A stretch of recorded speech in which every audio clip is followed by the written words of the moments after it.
Anda sedang mendengarkan podcast Bisik Segizi. Bincang asik seputar gizi.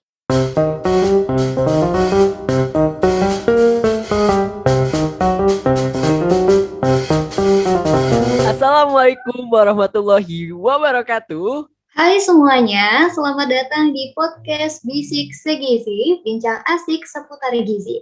Bersama saya Rika dan... Saya Wildan. Oke, sedikit perkenalan nih. Kita merupakan mahasiswa gizi Fakultas Ilmu Kesehatan Universitas Siliwangi.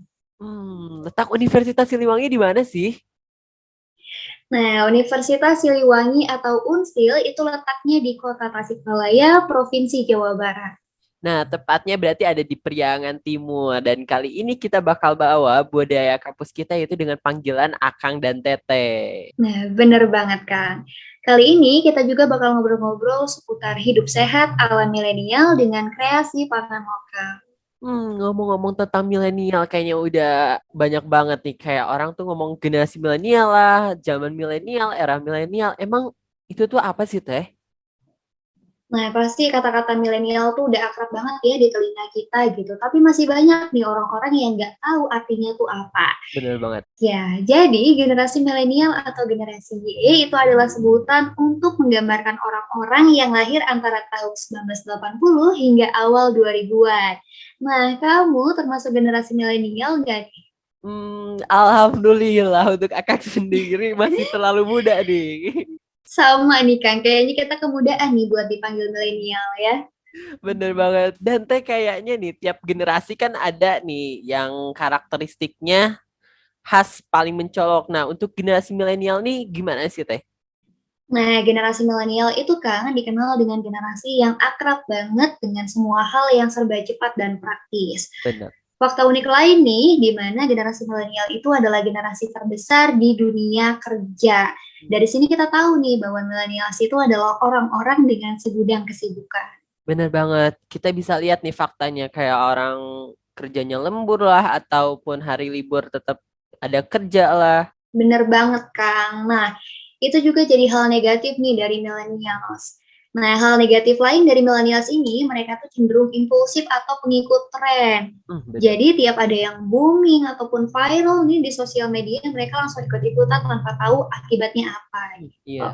Nah, millennials juga cenderung konsumtif. Mereka tuh suka banget sama makanan instan dan junk food. Apalagi nih, Kang, di kalangan anak kos yang namanya makanan instan tuh udah jadi makanan sehari-hari deh pokoknya. Aduh, bener banget. Pasti sering tuh ya mie instan campur nasi. Wah, itu kan udah biasa banget. Tapi kayaknya perlu diklarifikasi ini. Kayaknya gak cuma anak kos, di teman-teman di rumah juga pasti sering gitu ya. Oh iya Kang, soalnya enak gitu katanya ya. Padahal itu bahaya banget sebenarnya. Nah Kang, inovasi makanan-makanan yang lain nih kayak boba, Thai tea, dessert box, ataupun makanan manis lainnya tuh udah jadi kegemaran nih di kalangan millennials. Padahal itu bisa menjadi penyebab diabetes. Terlebih lagi mereka tuh jarang banget punya waktu untuk olahraga. Bener banget, karena konsumsinya juga mereka berlebihan nih biasanya. Dan selain diabetes nih, Teh, ada juga penyakit lainnya yaitu seperti hipertensi, radang usus, ataupun kolesterol yang tinggi akibat makanan-makanan tersebut. Nah, ada nih deh data-data dari Badan Pusat Statistik tahun 2017 tentang konsumsi masyarakat pedesaan maupun perkotaan, di mana konsumsi tertinggi itu konsumsi makanan dan minuman jadi. Jadi emang junk food atau instant food ini gak di pedesaan, gak di perkotaan itu tuh tinggi Teh. Nah, karena itu juga nih Kang, menurut data dari Riskesdas 2018, proporsi obesitas pada dewasa dengan usia lebih dari 18 tahun itu makin meningkat tiap tahunnya. Contohnya aja nih di 2007 itu hanya sekitar 10,5%. Tapi di 2018 itu meningkat pesat nih Kang, menjadi 21,8%. Makin tinggi banget. Apalagi sekarang kita udah tahun 2021 nih. Makanan udah makin banyak yang aneh nih. Kayaknya makin tinggi juga nih proporsi obesitasnya. Iya Kang, kayaknya sih makin tinggi. Apalagi nih sekarang tuh zaman pandemi gitu. Kita semua pada di rumah aja. Jadi kemungkinan nih pada lebih banyak makannya. Dan kayaknya juga nih kali ini banyak banget kayak habit-habit yang kurang baik. Kira-kira tahu gak sih Teh apa aja? Oh iya Kang, banyak banget nih. Contohnya kayak melewatkan sarapan, tidak menghiraukan kalori minuman, makan terlalu banyak protein dan lemak, makan tanpa garam, kurang serat, dan yang paling bahaya lagi nih Kang, minum obat pelangsing tanpa pengawasan dokter. Bener banget karena emang banyak klaim gitu obat pelangsing yang bikin langsung langsing singset gitu. Padahal kan nggak bisa langsung gitu ya Teh. Bener banget Kang. Apalagi Apa? nih Kang ya, marak banget tren diet seperti diet lemonade dan diet salah satu public figure nih yang lagi jadi kontroversial di kalangan Hmm, ahli gizi. bener banget.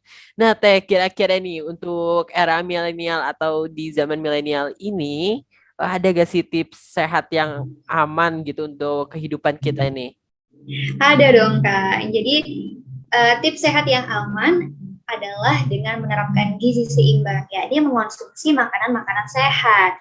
Penting juga nih untuk kita memperhatikan cara memasak makanan. Sebaiknya makanan itu direbus atau dikukus supaya nutrisi dalam makanan itu tidak hilang. Bener banget karena penting banget nih untuk membatasi penggunaan minyak juga. Yes, benar banget Kang. Nah Kang, tadi aku udah sebutin nih makanan sehat. Sebenarnya makanan sehat itu apa sih Kang? Makanan sehat itu adalah makanan yang sesuai dengan pilar gizi seimbang. Nah, tadi Teteh juga udah ngomong gizi seimbang. Sekarang Akang pengen tahu nih, Teteh tahu gak sih emang gizi seimbang tuh kayak gimana? Oh, tahu dong, Kang. Nih, menurut Peraturan Menteri Kesehatan Republik Indonesia Nomor 41 Tahun 2014 tentang pedoman gizi seimbang merupakan susunan pangan sehari-hari yang mengandung zat gizi dalam jenis dan jumlah yang sesuai dengan kebutuhan tubuh. Dengan memperhatikan prinsip keanekaragaman pangan, aktivitas fisik, perilaku hidup bersih, dan memantau berat badan secara teratur dalam rangka mempertahankan berat badan normal untuk mencegah masalah gizi. Bener banget. Nah, ngomong-ngomong nih kan, kita nih lagi di masa pandemi yang semua Ya, serba terbatas nih. bener. Nah, ada nggak sih Kang solusi supaya kita masih bisa menerapkan gaya hidup sehat dengan makanan sehat? Oh, tentunya ada dong. Apa tuh Kang? Nah, salah satunya yaitu dengan cara memanfaatkan pangan lokal. Nah, ini juga Wah, sebagai bentuk untuk mempertahankan ketahanan pangan di daerah kita gitu. Dan tahu nggak sih Teh, pangan lokal tuh pangan yang kayak gimana coba? tahu dong Kang. Pangan lokal itu merupakan produk pangan yang telah lama diproduksi, berkembang, dan dikonsumsi di suatu daerah atau suatu kelompok masyarakat lokal tertentu.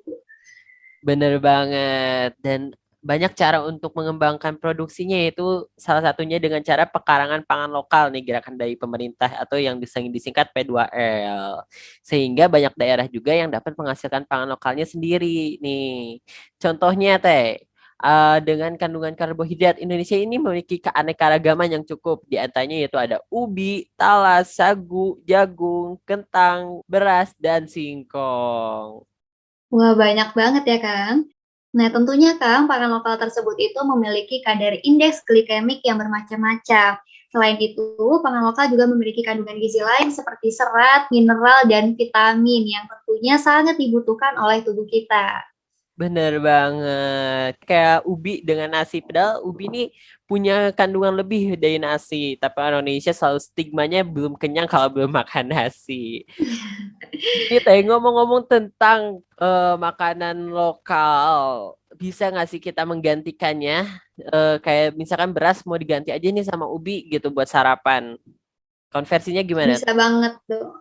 Bisa banget dong, Kang. Nah, ini aku mau kasih tahu nih, contoh pola makanan lokal dengan penggantinya itu bisa dilihat dengan menggunakan DPBM atau daftar penukar bahan makanan.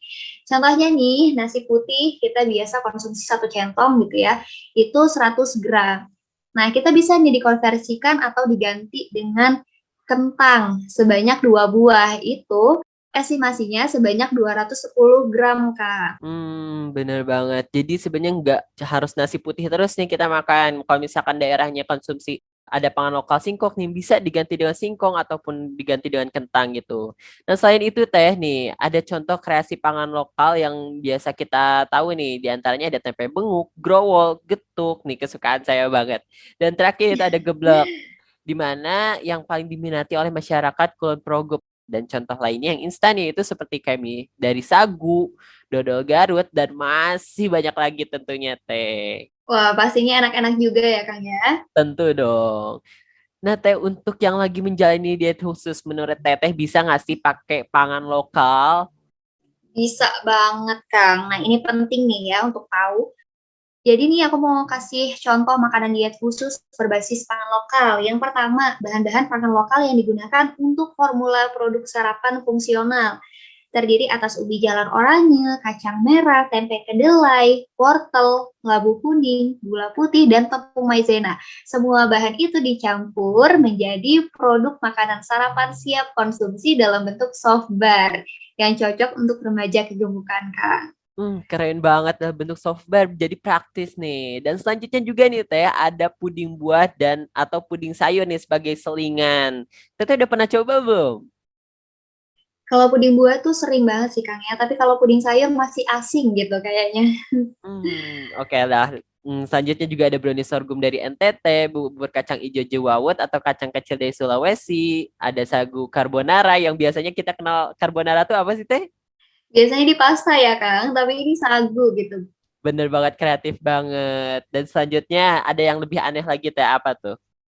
Nah, yang lebih aneh dan yang nggak kalah menarik nih, Kang, ada non-meat burger patties yang dikembangkan dari bahan pangan lokal, yaitu kacang merah, jagung, maupun jamur tiram dari daerah Pontianak, Kalimantan Barat. Nah, cocok banget buat temen-temen yang lagi diet nih, diet vegetarian. Dan selain itu juga Teh, ada teman-teman dari Gorontalo nih yang mengembangkan inovasi pangan lokalnya itu kerang darah menjadi bakso, nugget, kerupuk, dan selain itu juga ada bubur dari kelor.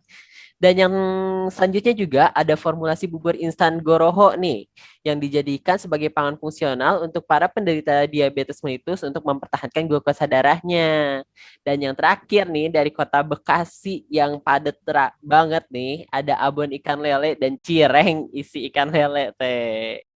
Wah, keren banget ya, Kang. Dan Bener pastinya banget. nih produk-produk tersebut dikembangkan dari pangan lokal yang harus sesuai dengan prinsip beragam, bergizi, seimbang, dan aman atau B2SA. Betul banget. Dan untuk yang sedang diet khusus, pokoknya jangan ragu-ragu, kalian konsultasi dulu nih sama dietitian karena untuk dihitung dulu nih kebutuhan karena setiap orang juga berbeda gitu.